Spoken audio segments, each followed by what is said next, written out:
Halo adik-adik, Halo adik-adik. apa kabar? Ya, Ya, pasti baik-baik saja ya iya, Kak, dalam lindungan Tuhan semua, dalam pemeliharaan dan berkat amin. Tuhan ya Kak. Ya, ya saat ini kita siapkan hati kita untuk boleh memuji Tuhan, kita mau menyembah Tuhan, kita juga siapkan hati kita untuk mendengarkan Firman Tuhan. firman Tuhan. Ini hari ya. keberapa Kak? Hari yang ke-9, ibadah pencurahan Roh, Roh Kudus. Ya, Roh Oke. Kudus pasti akan memenuhi kita bila kita sungguh-sungguh beribadah kepadanya ya Kak Sam. Amin. Mari kita naikkan pujian Bersama bersama Yesus. Yesus.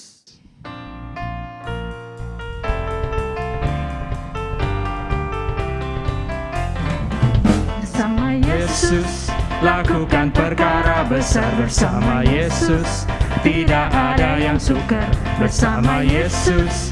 Ada jalan keluar untuk masalahku, untuk masalahmu, untuk masalah kita semua. Bersama Yesus, Bersama Yesus, lakukan perkara besar bersama Yesus.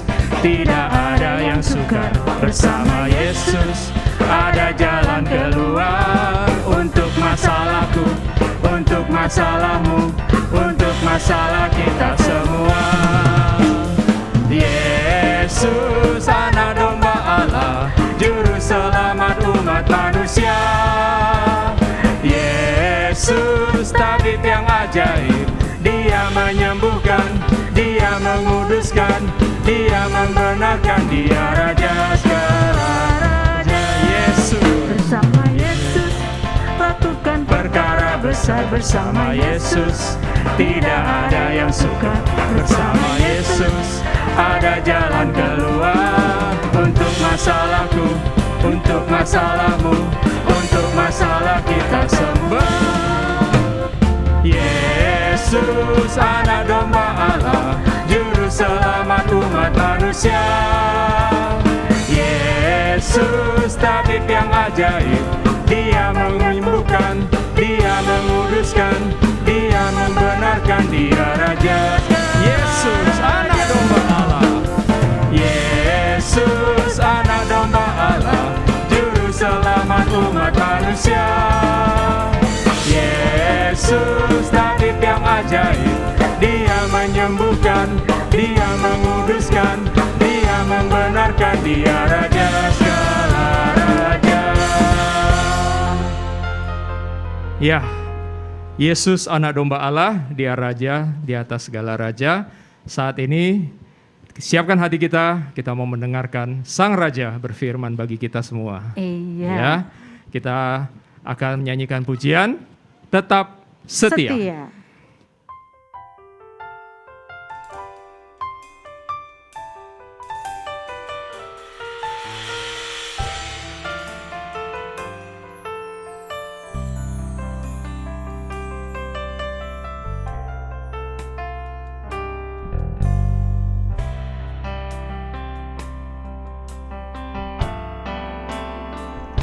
Selidiki aku, lihat hatiku, apakah ku sungguh mengasihimu, Yesus, Kau yang Maha Tahu dan menilai hidupku. Tak ada yang tersembunyi bagimu. Selidiki aku, lihat hatiku, apakah ku sungguh mengasihimu, Yesus, Kau yang Maha Tahu dan menilai hidupku. Tak ada yang tersembunyi. Telah kulihat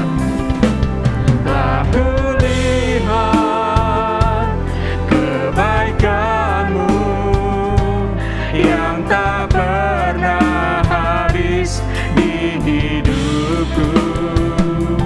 Ku berjuang sampai akhirnya Kau dapati aku. Telah kulihat kebaikan-Mu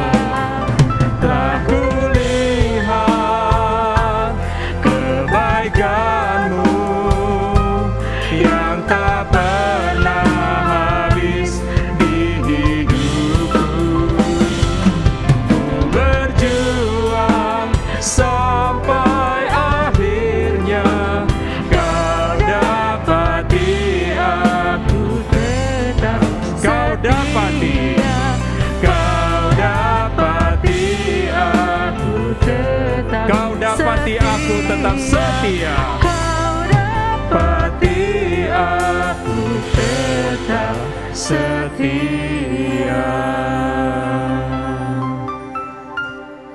Benar ya Bapa, Tuhan, Engkau akan dapati kami anak-anak-Mu yang taat dan setia beribadah kepadamu untuk tetap setia di dalam Engkau ya Tuhan. Kami yakin dan percaya saat ini Kau telah siapkan hati kami untuk kami boleh mendengarkan firman-Mu.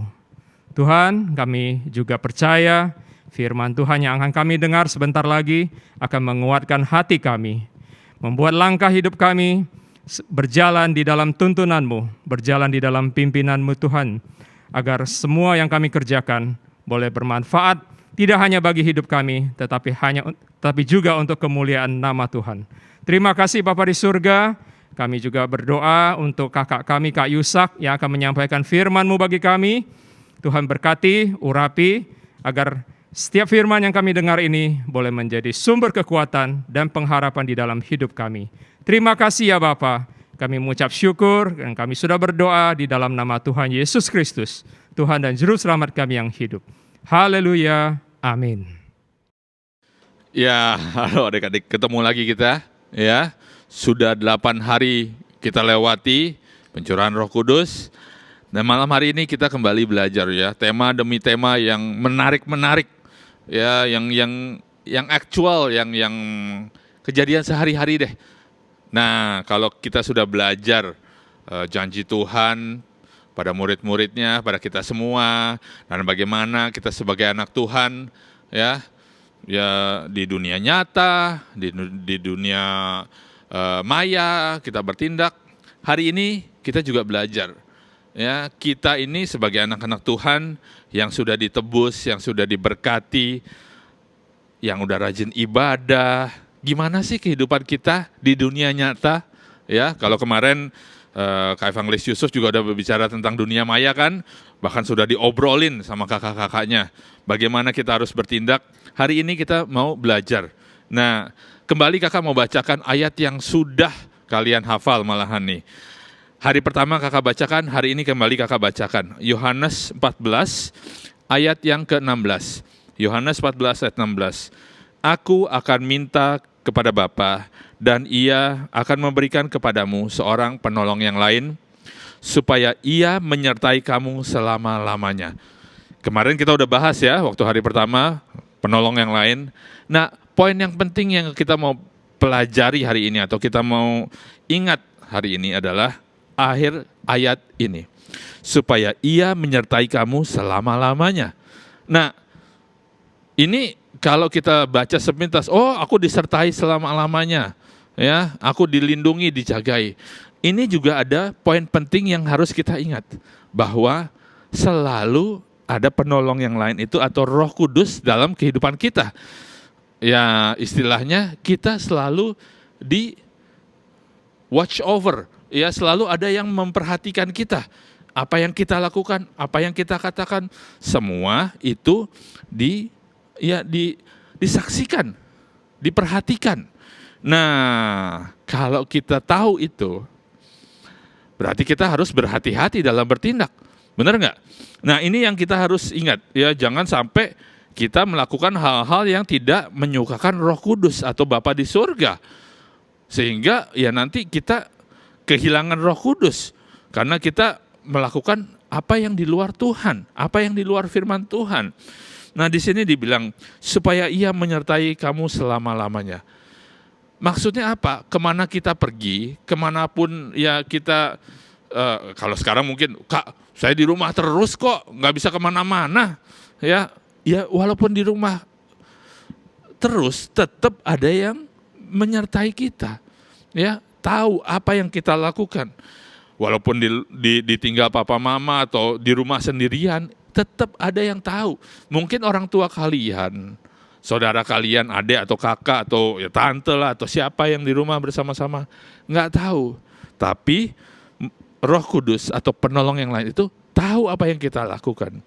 Nah, kalau seperti demikian, lalu gimana kita harus bertindak? Benar nggak? Waduh, serem dong Kak. Berarti ada CCTV 24 jam, ya, selalu mengawasi. Nah, Ya, Tuhan kembali menekankan hal ini.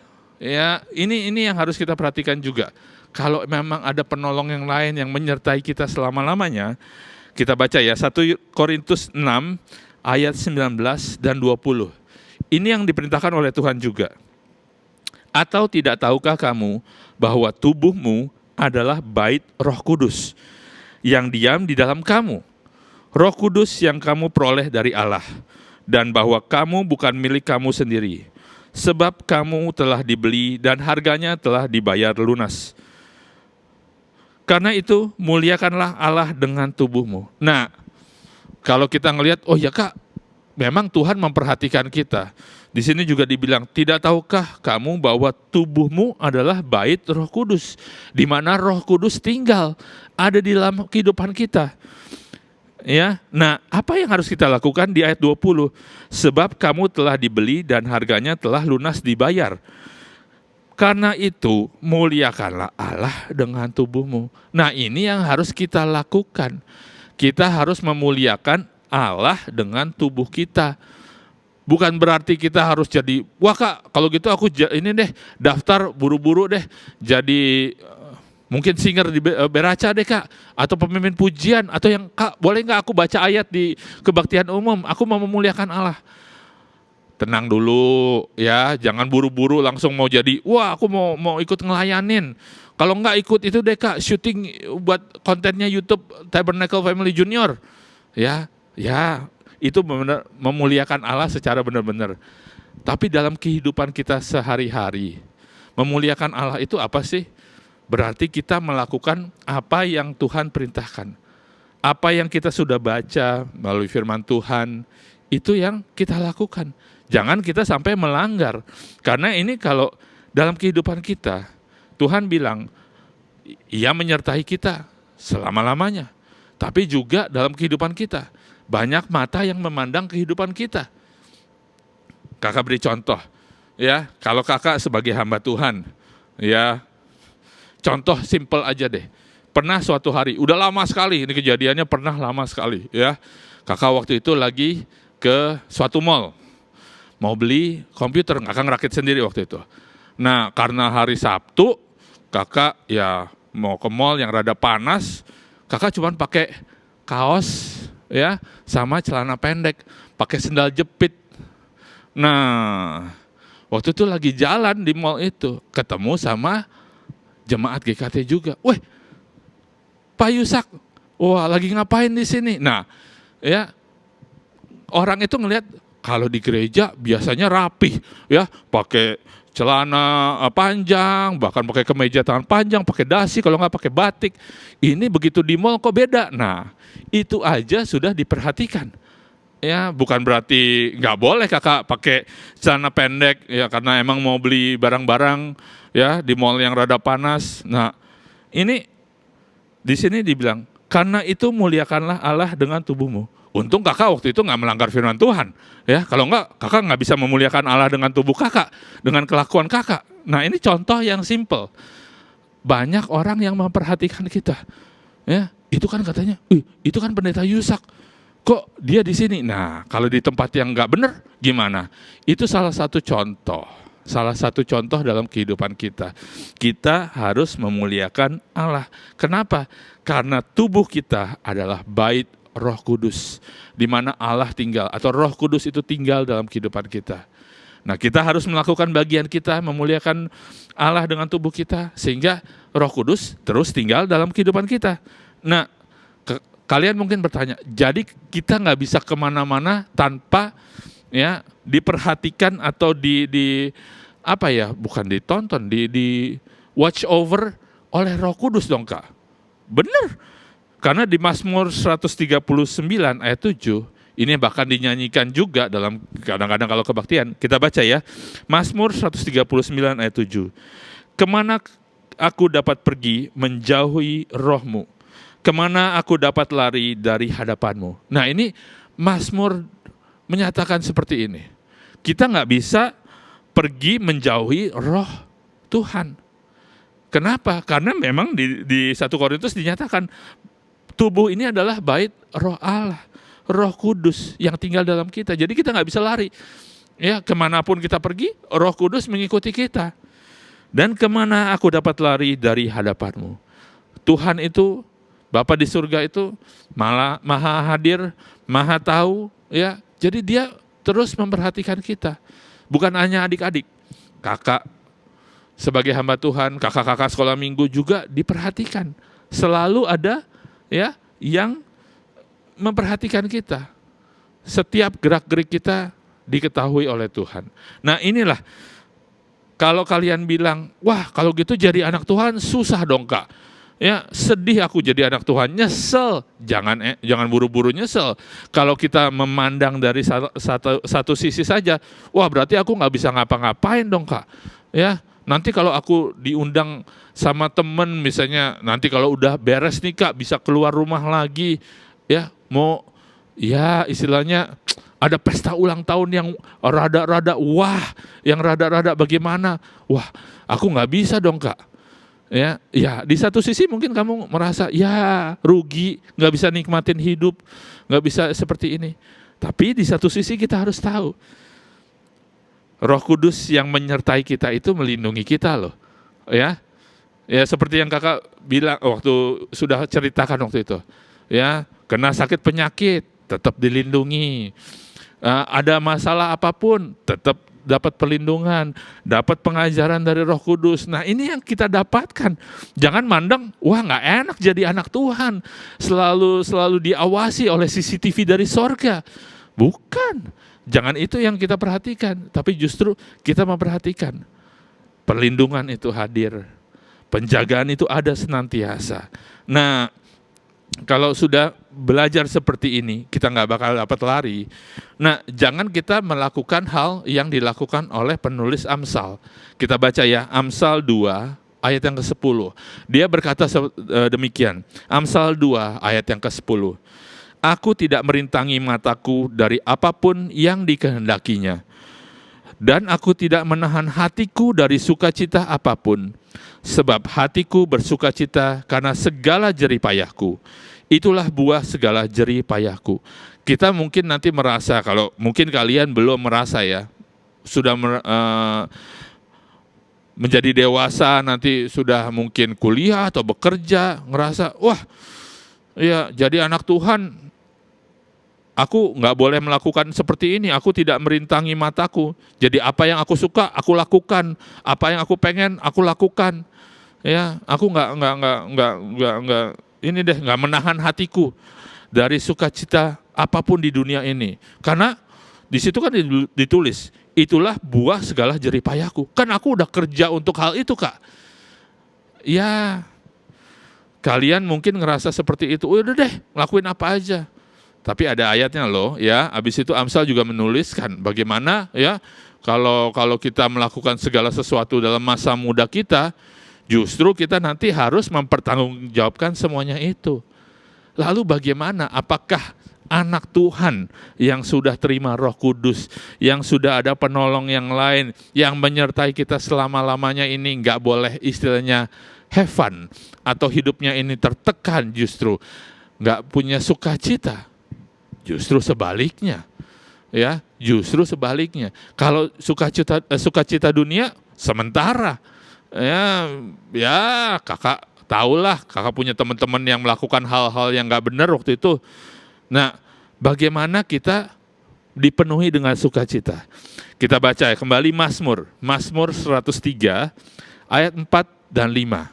Mazmur 103 ayat 4 dan 5. Dia yang menebus hidupmu dari lubang kubur, yang memahkotai engkau dengan kasih setia dan rahmat.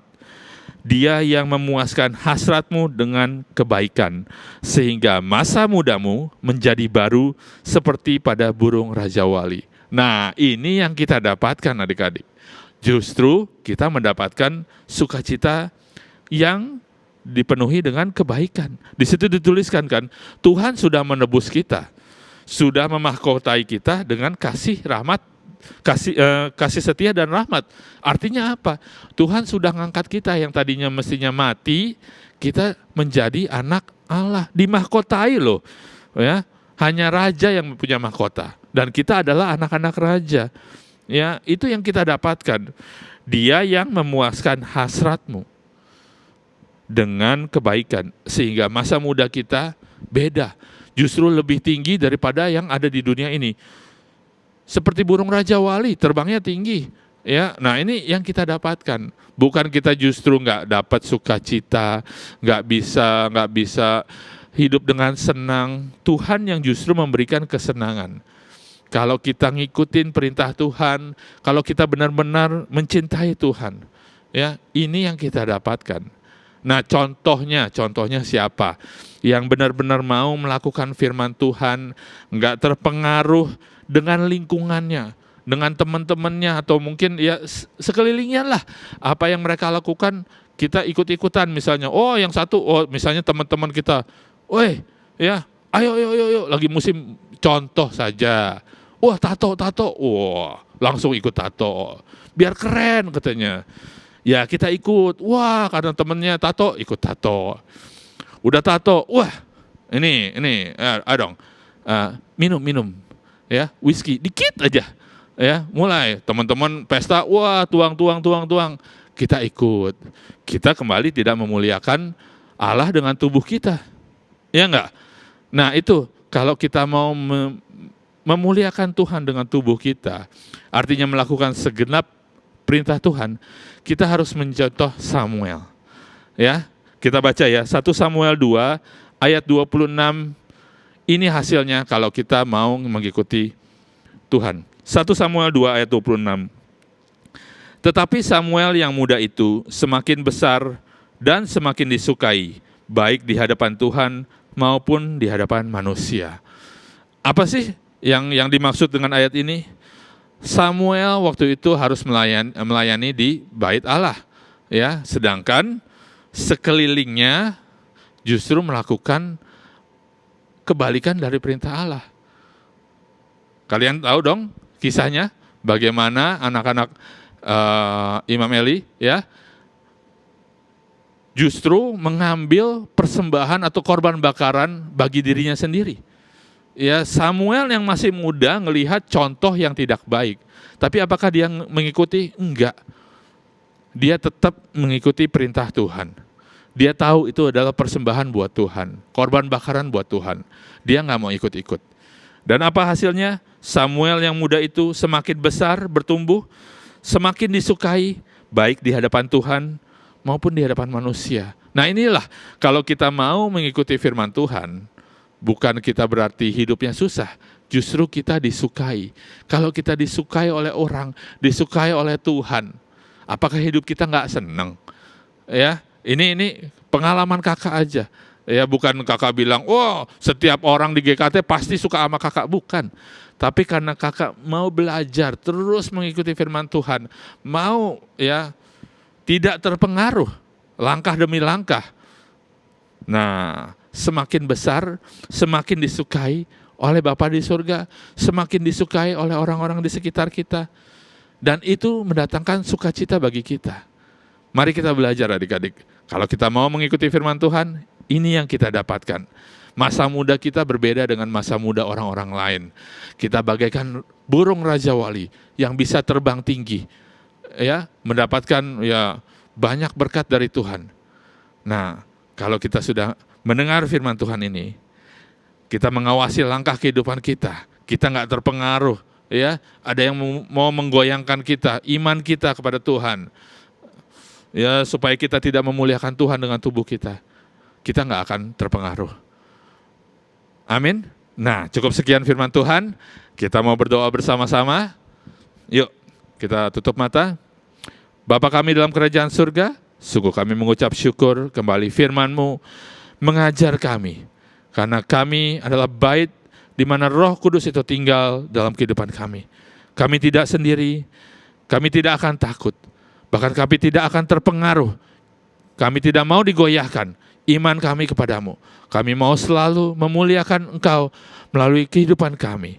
Ajar kami Tuhan, pimpin kami Tuhan, dan lindungi kami dari segala macam godaan, sehingga kami mampu melangkah mengikuti segala firman-Mu. Dan biarlah kami menjadi Samuel yang bertumbuh dewasa, bertumbuh menjadi besar, dan kami disukai di hadapan Engkau dan di hadapan manusia. Terima kasih Bapa untuk segala berkat firman-Mu, dan kami terima dengan sukacita hanya di dalam nama Tuhan Yesus Kristus. Dan hanya di dalam nama-Mu kami sudah berdoa dan mengucap syukur. Haleluya, amin. Bapa, terima kasih. Bapa